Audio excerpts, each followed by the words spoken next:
Questions? Yeah, so for the last few days, or once in one of those few days, I again had this fear of insomnia related thing that kept me up almost a large part of the night. But this time, I was able to clearly see what was going on.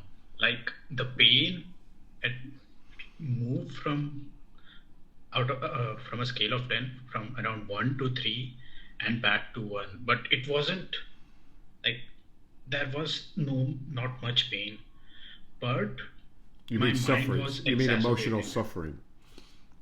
Yeah, Emotional yeah, suffering from fear. Okay. yeah. And but most of it was just my mind, and I basically saw that it's just my mind doing So this is things. this is excellent. All right. So one of the limitations of conventional psychotherapy and psychiatry is that they try to patch up the mind. And when you patch up the mind, you patch up one side, but then another side starts to leak, right? Or you patch up one side, and the whole thing tilts over. And the reality is that this human life is tough, right? But that most of our problems come from our mind. The vast majority, like 99% of them, come from the mind. And so what it sounds like you're learning to do is to create a space between yourself and the mind, which is really very different. You are something altogether different than the mind. But every time that you do this, every time that you catch your mind in action, causing you to suffer, every time that you are able to create that space and start to objectify the mind, then you get stronger. Now, the way that Eckhart Tolle does this is a very interesting way, and I like it. Although I don't know that there's any. I mean, and I don't even think he would claim any kind of final legitimacy to this way of speaking. You know, we don't need that necessarily because the problems of the mind are can be solved with the mind. So what he does is he talks about a pain body.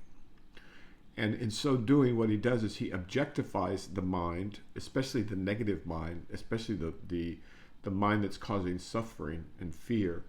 He objectifies that, and then you can almost treat it as an object.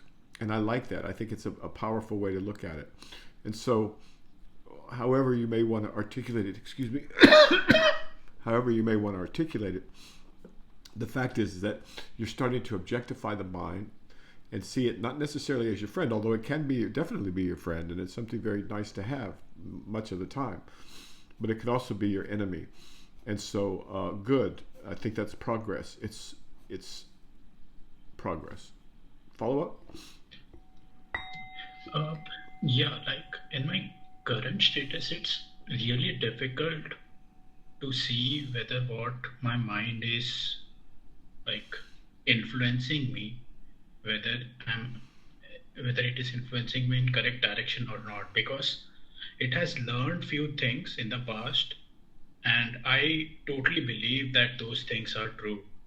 And Okay, so that's it's two points. Let's take them in turn.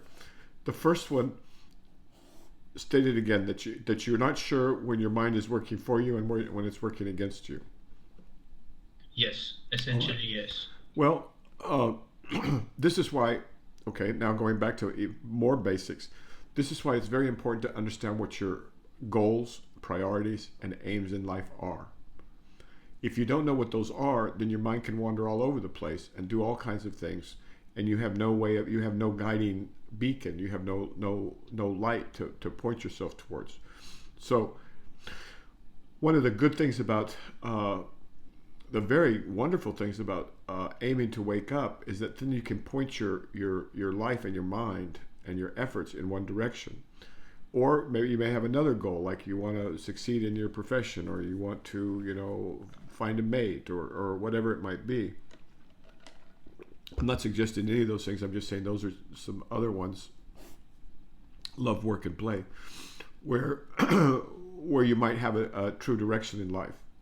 So then now all you have to do is decide: is this bringing me closer, or is this taking me away? So that's one.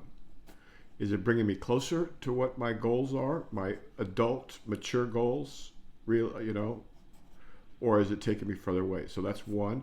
And then two, how do you feel? It's unusual that the mind can be constructive, although it can be by making you feel bad, but sometimes it can. For example, if you're doing something that you know you shouldn't be doing, you're scrolling endlessly and pointlessly on TikTok, or you've run into some porn or something like that, then you might have a slight, you have the immediate reinforcer, but then your mind's, as you grow up, as you mature, as you grow up and wake up, you start to realize that, you know, this is going to lead nowhere. And so those are two things. One is, do they align, and are you attuned, your heart, mind, body, and soul, your tonal? And number two is, how does it make you feel afterwards? Okay? Now your second point, you had some beliefs. So actually, second point is, I wouldn't say it's so important, because I had one follow-up to that. Okay, first go ahead. thing itself. Go. Question. Yeah, so it's regarding the goal setting part. Okay. Like in past few days, I had few periods where I believed that I can't do anything. Like I can't be promoted, ever get a girlfriend or anything. So I don't even try. And because of that, my mind is like aimless and it does anything it wants, like we discussed earlier. But I still have strong desire for them. It's just that I believe that I can't do them. So there is this despair, that the suffocation, that I can't do anything, yet there is strong desire to achieve those things. What can I do? Is achieve the right word? Yeah. Achieve depends on what the goal is. Some goals Okay. can never be So achieved. let's start with the abstract, and then we'll move more concretely. Yes. Do you want peace in your life? Yes, that's the Do you want joy? topmost thing. Do you want joy in your life? Do you Yes. want harmony? Yes. And do you want greater understanding of what you're doing here and why? Yes, because I believe any of the, like, even if I were to achieve those things, get promoted or get girlfriend or anything, then new things will pop up. And I clearly have Correct. seen these things happen. Right, and those are And means to an it will end. never stop. And those are means to an end. The reason we Yeah. work, the reason that we toil and do things we don't want to do, is because we realize that the larger goal, it's actually the larger goal that we're after. We're after peace, we're after joy, we're after happiness and contentment and satisfaction with this life. Right? Oh. I remember some videos about Rupert and all, where he basically discusses this, that separate self wants peace, yet it doesn't know that it can achieve it right now. Okay, good. So Rupert Spira says that the separate mind says wants peace and doesn't know that it can achieve it right now. Yeah, it thinks I it can don't achieve think. I only think that if we really conversation. tried to pin Rupert Spira down on this, I think he would say that the mind rarely knows peace. The mind's job, in a way, is to make sure you don't have peace, and that the peace, that the love, the joy, is at another level altogether, and that's at the level of the unified self, the true self, your foundational awareness. And again, this is exactly why traditional psychotherapeutic methods, for example, or self-help methods that do not attune you and align you to this foundational piece, they're not going to work for very long. And so I think he would say that the peace is to be found in the non-separate self, the self that is unified with all that is, right? Because you don't know this now, but you are literally all that there is in this cosmos. Regarding that, I think this will be a next question, I would say. Okay, question. Go ahead.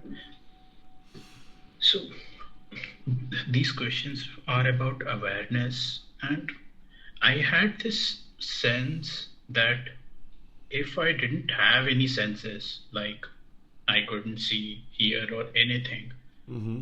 there is still a component of me there. Like, I can't explain it.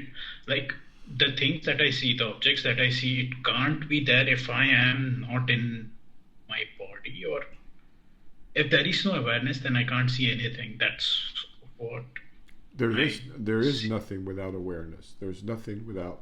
See, this is a play of consciousness. This world, these trees and these clouds and the blue sky. That is a play of consciousness, literally. And so you don't know this yet, but all of that is within you, not outside of you.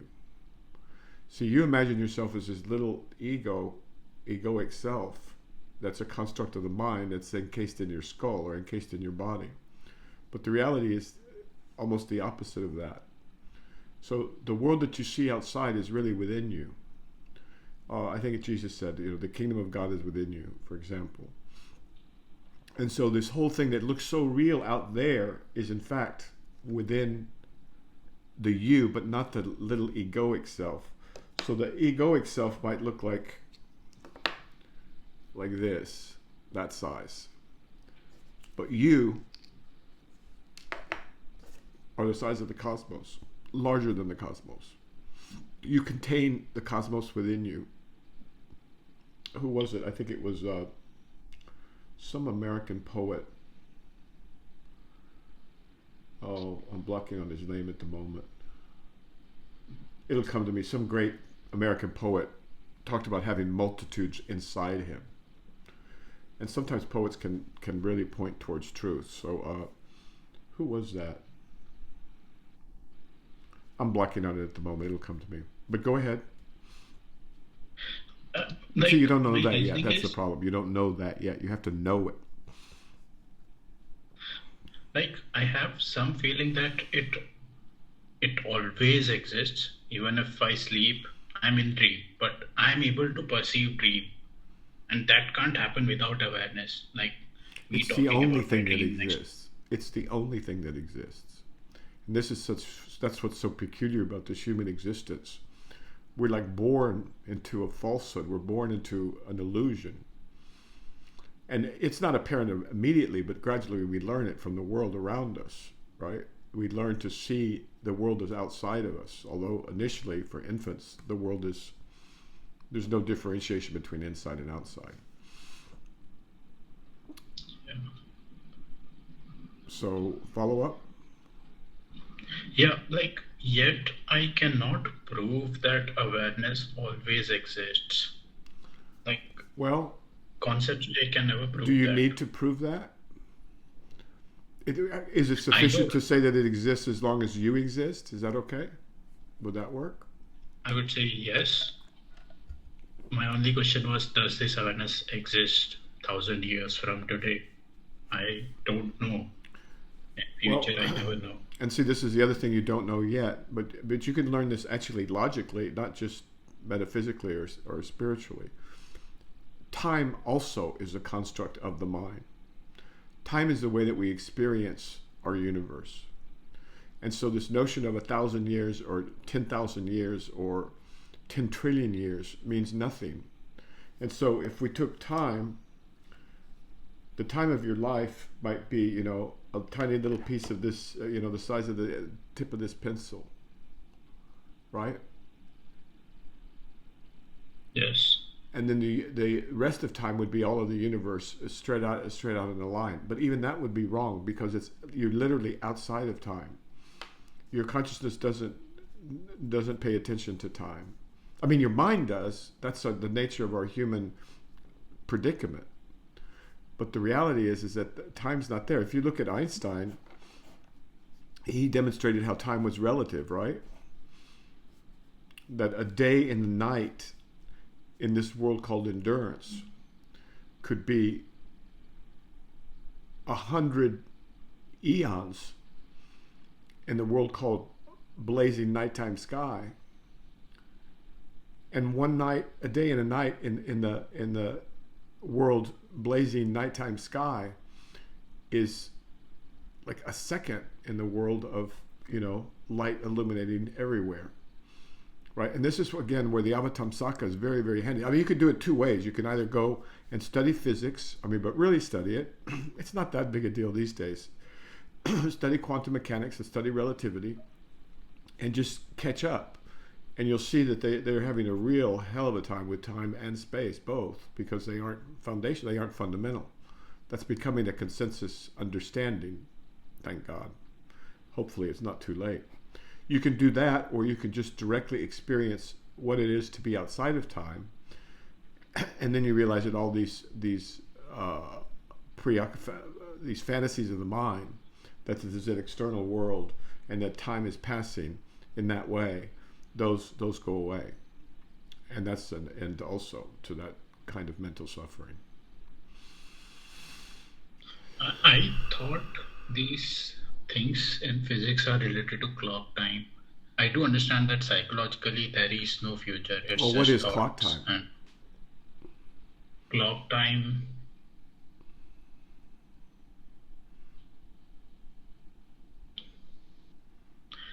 I can't pinpoint it because the clock time. Neither can they. See, clock time is just relative time, and they can only demonstrate time relative. They can only illustrate one unit of time relative to another unit of time. But if you ask them what is that time that you keep talking about, and they go, oh well, maybe it's space. And you say, well, what is this space that you're talking about? And again, it's all measured in relative terms. That's why we call this the relative world, and the world of truth, the world of God, of Krishna, of Brahma, of Allah. In that world, there is no time. There is you are, like I am, immortal. I may be wrong here, but so one way to formulate the life is: do you want immortality before you die? Or at least realize it, I would argue. Well, if you realize it, it's the same thing. Follow up? It's not necessarily a follow-up, but I remember a few things, like there are some elementary particles which exist only for a few picoseconds, but in their frame of reference, they live for light years or years, like because they are moving near speed of light. That's why. Okay, all right. So we could look at that. If you're moving at the speed of light, then there's no time, right? Or it and then just for fun, add in the fact that currently they think the universe is expanding at the speed of light. Put that in your pipe and smoke it. But see, this is where the best way to get this level of realization is to this psychological book, this psychoactive text, this technology that was developed in the 2nd century to help people understand the reality without inducing belief, but just by stretching the mind to where it starts to be able to see what the real truth is, even in relative speaking. There's a chapter in this book dedicated to just time. All right, and by really thinking it through and doing it for a period of time, then for a period, then you start to understand how, yes, it must be so. It's not illogical or irrational. It's the opposite of that, because time is indeed relative, right? So the lifespan of a locust or a cicada is how long? Let's say it's 4 weeks. Yeah. There are ways of looking at this human lifetime where this human lifetime is 4 weeks. And again, this is where the AIs will be very helpful, because they're running at speeds much, much, much faster than we can. And so our lives are going to look like houseplants relative to the thought. So we'll be the trees now.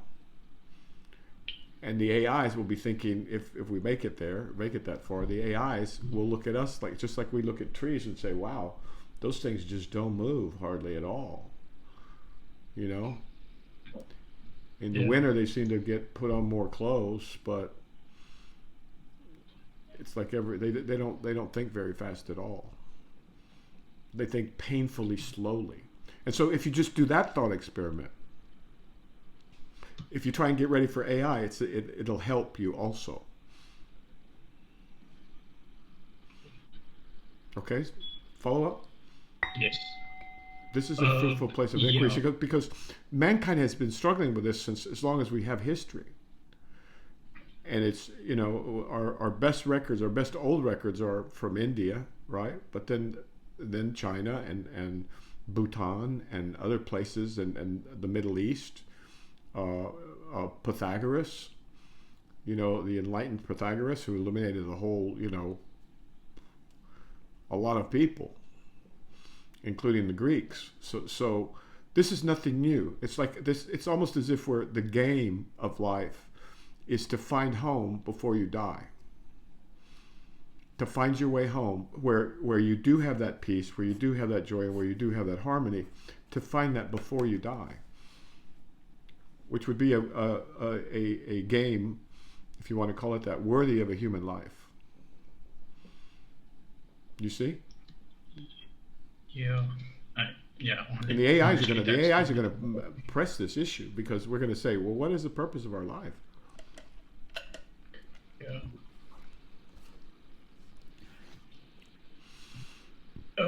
So I had a different question related to awareness. Good. Awareness. Yeah. So for me, awareness feels like a place where all senses, thoughts, emotions converge, because this is the only place where I'm aware of them. That's what I think. Yet, I know I can never see myself, at least conceptually, because the moment I have a thought or a conceptualization about seeing myself, that conceptualization itself is being seen by awareness. So that conceptualization can never see my true self ever, right? Because... Let me see. So how... Trying to see consciousness or awareness with your senses, or with concepts, I should say, with concepts, is like...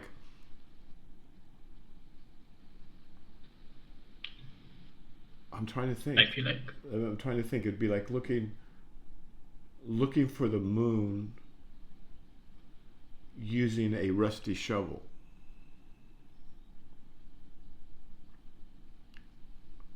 Yeah. It just doesn't make any sense. They're in different categories altogether. That's what I believe, that or I looking can for the never see that. looking for the moon with your ears. That's better. It'd be like looking for the moon with your ears. Yeah. So concepts and this thing have this is where people get confused, because they say, well, those who know do not speak. That's true. They don't speak of awareness because you can't speak of awareness. That's on the other hand, without these provisional concepts and constructs, there's no way for us to point at the moon so people have a chance of seeing it. And so if you go to 10th, 11th, 12th century China, and then a little bit later Japan, they struggle with exactly these issues. And in Zen in particular, we may branch off more into Zen, because in Zen, the idea is to go directly. Now, the problem with that is that people don't grow up, and if you wake up without growing up, that can be a real problem, because your arrogance and your even spiritual pride, you know, and spiritual material, all this bad stuff comes to the fore. So, but at any rate, so is it clear what the name of the game is? Yeah, like Okay, even good. in dream conversations, they say that these things are expedient. These These are teachings expedients, yes, itself these are are expedient. expedients, exactly. But I have this question, But like, while we're here, there's something I really want to emphasize, and so let me read it again. I'll yeah, take this opportunity. yeah, It's on page 1, actually, and so he starts with this, and that he's right to liberation. Those who seek liberation for themselves alone cannot become fully enlightened. Though it may be said that one who is not already liberated cannot liberate others, the very process of forgetting oneself to help others is self-liberating. Therefore, those who seek to benefit themselves alone actually harm themselves by doing so, while those who help others also help themselves by doing so. And so,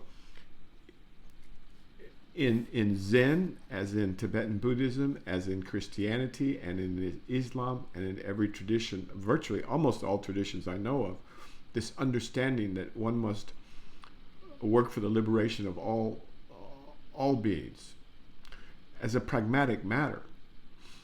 And so earlier I was confused by the not confused, but I was befuddled or taken aback by the Tibetan Buddhist vow, you know, the Bodhisattva vow. Later, when you understand that you are all sentient beings, that you are no different than anyone else, that you and I share the same consciousness, if you want to call it sharing, because of, I mean, these are illusory boundaries, but the play of consciousness is such that it appears that we're two separate people, but we're not. It's really quite extraordinary. yeah. I don't know. I think right now I don't feel like that, but It's not a even matter of I feeling, it's a matter of awaken, understanding and knowing. understanding. Yeah, because where find me a real boundary in this cosmos, in this universe. Find me a real boundary. Not a conceptual boundary, but a real one. Anywhere. I don't think There's not that's one. There's possible. not one. So separateness is the illusion. And so we live in illusion for a short while here as humans. And what's fascinating is, to a large extent, we're cut off from what came before and what comes after in the details. But in terms of the understanding, we're giving free access to the I guess we just have to call it the understanding, the yeah, because it's not an experience and it's not a belief, it's not a sensory thing. While we're there, and you mentioned dream conversations, I think it's in there, or it may be in Instant Zen, the Foyan, I think it is. He talks about every day awareness, or how do they refer it? Buddha or Buddha nature or whatever leaks out through your senses and comes back in through your senses over and over and over and over and over. So we act as if our senses are our key to understanding, but our senses are actually the place where everything leaks out, and then but it comes back. So, you know, I don't know if I explained that very well. So much of this they can really get to very, very quickly with Zen, but it's impenetrable for most people, which is a problem. It's going to be impenetrable for the AIs too. Just like this understanding cannot be done by a machine. You have to have awareness, consciousness with a capital C, in order to have it, right? In order to know what it is. And so in terms of the human endeavor, clearly where we need to focus is on that which is uniquely open to us as living sentient creatures, awareness itself, and let the machines do everything else. Okay? I'm sorry, I drifted off a little bit, but there's so much important, and people are getting freaked out when they shouldn't get freaked out. Next question. So, like, my question still was like, I know awareness cannot be seen via conceptual methods, but how can you see awareness in a non-conceptual way? Just drop all the But concepts. can you even teach that? Drop the concepts. And the biggest concept, of course, is the ego, the self, with a small s. And that, see, that is the barrier. That is the veil. That is the obstruction. And it's very hard for us to let go of that. But when you do, or when it happens, or however you want to put it, then you realize that it's been there all along. There's no other place to go but home. Actually, we never left home. It just feels like we've left home. We've gone into a dark woods at night and we're lost. And we're scared and we're frightened. But then one day we wake up, or the sun, more like it is, the sun comes out, and the forest, the dark, scary forest just vanishes into thin air. And then you're just surrounded by not surrounded, you're surrounded and imbued with love. There's nothing else there. The kingdom of God is within you. It is nearer than your jugular vein.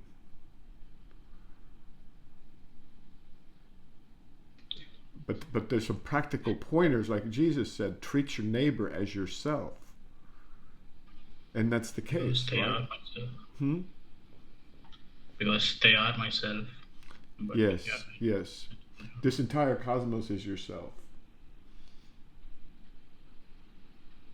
The entire cosmos fits, on the end of this pencil. Actually, it's smaller than that. The end of this pencil is gargantuan compared to the size of the cosmos. And so, again, this takes some work for you to understand the true radicalness of. Well, let's use Einstein. We could use Einstein, or we could use the second century Hawaiian Buddhists.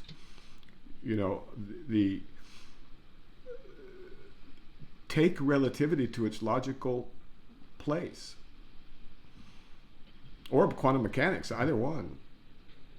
Or you can do it spiritually, or you can read sutra. But there's 4 ways to find out, right? At least 4 ways open to you right now. Or contemplate a world where we're thinking at the rate that trees think now, compared to the other minds on the planet.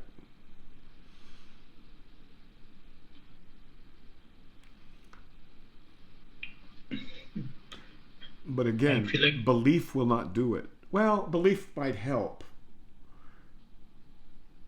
A little bit of belief won't hurt, because you need something to energize yourself. And you, like earlier when we talked about life goals, you got to make sure it's something that's attainable. And this is for someone like you. That's the frustrating thing. That's what I feel like. Like, whenever I think about these things, suddenly thoughts pop up, and I know the moment it pops up, then that's the point. Those thoughts are like birds in the sky. Okay, they're like clouds in the sky. They're like a lizard that runs across a brick wall. Those are just more objects. Now, because thought is in the formless realm, and because you haven't read this book, but if you had read this book, they divide the world into the formless, the formed, and and desire. Those are the 3 elements in which, in this particular formulation, they construct the cosmos. But once you're aware that your thoughts and the world the world is just a different kind of thought. Yourself The ego is another kind of thought. And so don't try and fight them any more than you'd fight a bird flying across the sky. Just let it come and let it die. Just don't pay any attention to it. Unless it's a useful thought. And then you become more and more skilled at telling the difference. Right? This is an art, like archery. The more you do it, the better you become. And then pretty soon you see this thought coming, and you go, oh boy, I know that thought, it's going to come, and then it's going to be followed by this thought or whatever. Just forget the whole thing. I'll just move on. Now, I'm not saying it's easy at first. It's not. And there's times when it's very, very difficult. But this capacity, which requires insight, right? And when you've gotten some insight, you need more. And then a little bit of discipline and some energy to spot it when it's coming up. And now you're creating that space that gives you relief from your suffering, also from the fear that we talked about earlier. So it's a win-win-win in this endeavor. Follow up.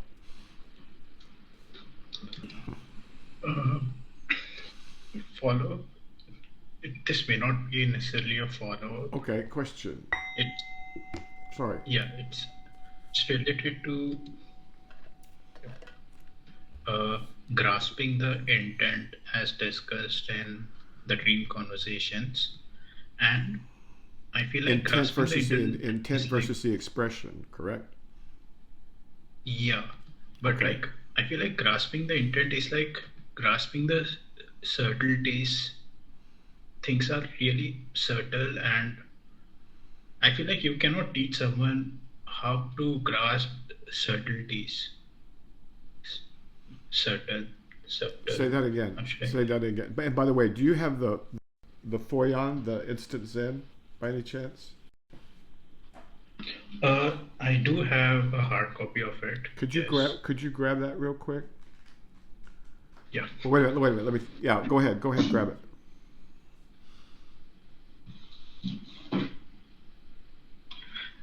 Yes.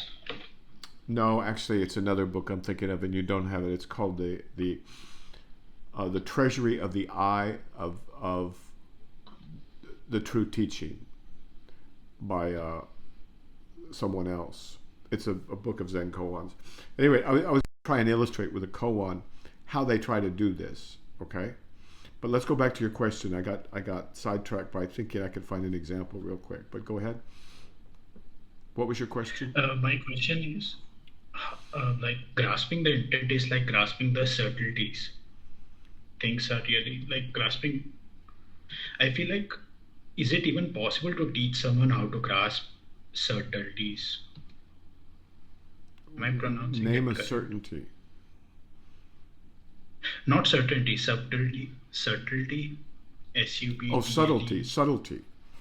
Subtlety, yeah. Well, and now let's speak in analogy. Has anyone ever taught you anything about poetry?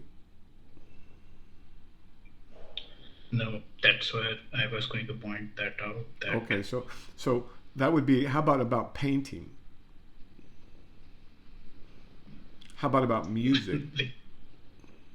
They can certainly help me with few notes and all, and how others go about it. But at the end of the day, No, I'm only talking about the self-study and- appreciation of the truth that can be found in art, music, poetry. See, that's nuanced and that's subtle also. Yeah. And so I don't know as a fact that you can teach anyone about any of those things. I know people that I can teach about painting, but they're not interested in poetry.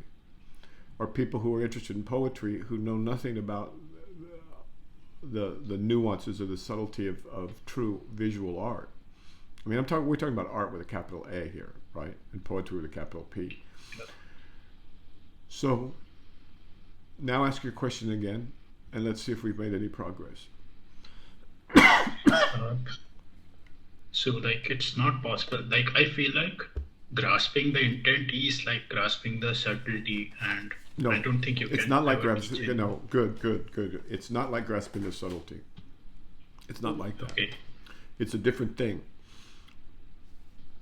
In this koan that I was going to refer us to, uh, some Zen master asked someone, you get used to these after a while, after you've studied enough Zen. He says, well, to a new candidate, fairly advanced, he said, well, where are you from? And he says, well, I'm from such and such a place. And then he says, well, how did you get here? And the adept says, by boat. And the teacher then says, where is that boat? And he says, it's under my feet. And then the teacher's very happy, right? Because that's a beautiful way to put it. Something like that. So they're trying to get you to drop the whole thing at once. There's two ways. There's the gradual method. And sorry, folks, some things do take some effort. Or there's a sudden method. All right. Now, the sudden method is what Zen specializes in. And also, a very rapid methods are the ones that are used by the, they aren't sudden necessarily, but used by the Naqshbandi Sufis, or by the Tantric Vajrayana Buddhists. But either way, it doesn't matter whether you go slowly or go quickly. You're going to get just as wet. And it's a sudden realization. It's not like the nuances of art or poetry or music. It's not like that at all. Even art, poetry, music, is nothing in comparison to truth. Those are just ways that for some reason we've been given, some of us have been given the capacity to touch truth with words or with paint or with artistic expression. Much, much closer than the average person. It's not truth, but it's much, much closer. But the subtleties are totally different. Is that clear? Yeah. Okay. All right. Good. Yeah. Good question. And with regard to the other three, do you think anybody can be taught? Just for curiosity. You don't think so? I don't know. I think maybe you can. I remember not knowing anything about Picasso and thinking, oh my God, I should know something about Picasso. I was young. I was younger than you are now. And someone said, well, if you want to learn about Picasso, you can, they gave us a choice between 3 painters or something like that to choose. And since I didn't know anything about Picasso, I chose that. And they said, well, you're either going to have to write a term paper on it, or you have to give a presentation to the class on it. And so I started studying, and I studied for 6 months, pretty hard on it. And it changed my life in terms of it added art to the things the beauty that I enjoy in the world. And so it was hard to understand Picasso, but then once I did, it opened up a whole other world of other abstract expressionism and things like that. And I suspect poetry is similar to that, and music is similar to that. Is it similar to problem solving that happens in maths? Like there is a lot of. I don't think so. Well, for the artist, yes, but not for the. See, where does art actually exist? Where does beauty actually exist?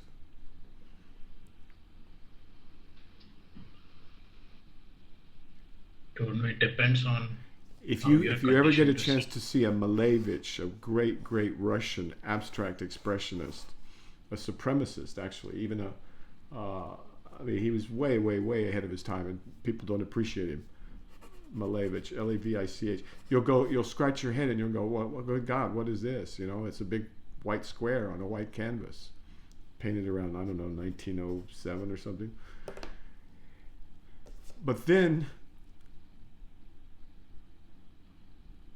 you can't deny the fact that for some people there is intense sublime beauty there. Just like for some people, you know who Rothko is, the painter Rothko? Yeah. Well, you see these big rectangular things, they're kind of divided up in a golden section, and they have 2 colors of paint. You go, well, But the thing is, to get back to the answer to the question, beauty lies entirely within you. It's in the eye of the beholder. Beauty doesn't exist on the canvas. It doesn't exist in the museum. It exists inside the person who's viewing it. And so there's something very magical and mystical about this whole thing, where someone creates beauty, a century ago or 5 centuries ago. But it can't exist in canvas and oil paint. There's no beauty there. It takes another human being, and it's a human being that unlocks it, and then it blossoms inside the chest, the heart of the viewer, right? So, if I might, let me put a commercial in. Forgive me for going ahead and picking something: art, music, poetry, literature, and I'm leaving out a bunch of other things. And educate yourself about it, and then you'll find that you appreciate this human life more, because there's another world of beauty there in addition to the natural beauty that's all of our inheritance. So I would suggest, as a young man, go ahead and do they made me do it, but I'm glad they did, and there's no reason why it couldn't be done voluntarily also. Now, and Zen Koans, circling back around, some of them are just like ungodly beautiful. You just wonder about these men and their women. Their inspiration for some of these women is just stunning. But again, no nuance. They want you to, in Zen, they just want you to drop the whole thing at once. They call it drop into your body, mind, or whatever. All right? Yeah. Did I answer your question? Yes. Okay. Yes.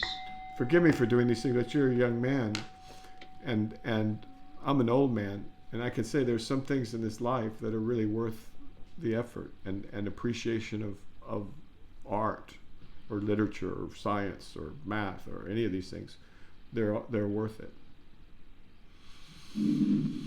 Because some days things are just so dark and dreary and bleak, and you can't see beauty anywhere, and then you can turn on a musical piece that was composed for you by another human, and it can just unlock your heart and free your mind for a while. Okay, enough of that commercial. Question? Yes. Yes. I was also thinking about death. I feel like when I die, it's just, from my perspective, awareness ends. You're not going to die. Yeah. But you weren't born either. You're like me, immortal. We're immortal. What dies is the dream character, the illusory world. I mean, Jesus says, follow me and you'll have eternal life. Eternal, he doesn't say a long time, he says eternal. He could have said you'll return home, which is outside of time and space. He could have said that, but it was a different epoch.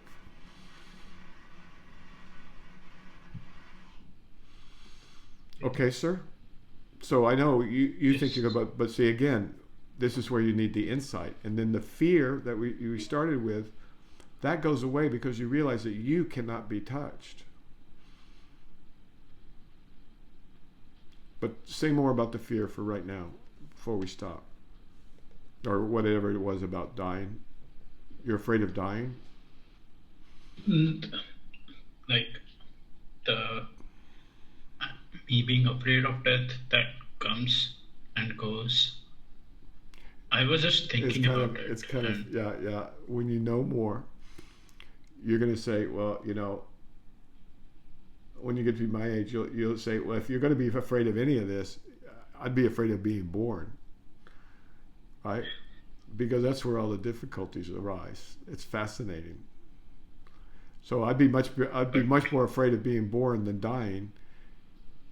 But you've already been born, so that's already the tough part's already over with. Leaving home or feeling like you've left home. But like, I feel like when you're born again, you don't have, like, if we are talking about reincarnation and all, you don't have memory of your previous life. So what point does it make to be afraid of being born again? Okay, so reincarnation is an interesting topic.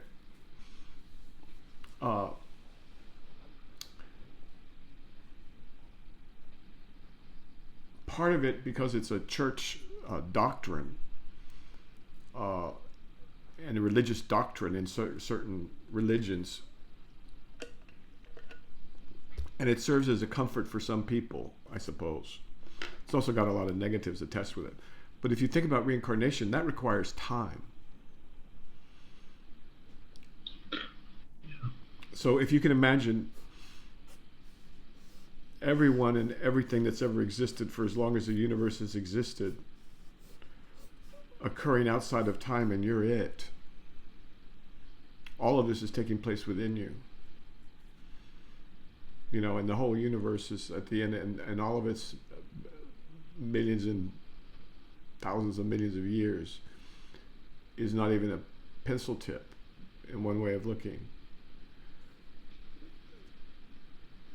That gives you some perspective, and then you're not afraid of dying. You're why would you be afraid of going home to the only true peace, the only true joy, and harmony that, or just, you know how we always have inside us this kind of longing for love, to love and be loved, and to feel safe and secure, and feel, you know, like maybe we did when we were kids, and our parents would drive us somewhere in the back seat, and everything was safe and sound, and safe as houses, as they say. It's like that, except on steroids. Lots of steroids. So what you're afraid of is not anything to be afraid of. But these are just words until you know it, until you understand, until you have the understanding to know it. Okay, sir? Yes. Anything else before we stop? No. Okay. Well, take good care. A lot's happening out there. The only strategy that I know of is the same as the old one, which is basically know who you are and keep to the center, because things are going to be flying around all over the place. All right, but it's all good. Okay. Yes. Take good care. Bye. See you. Ciao.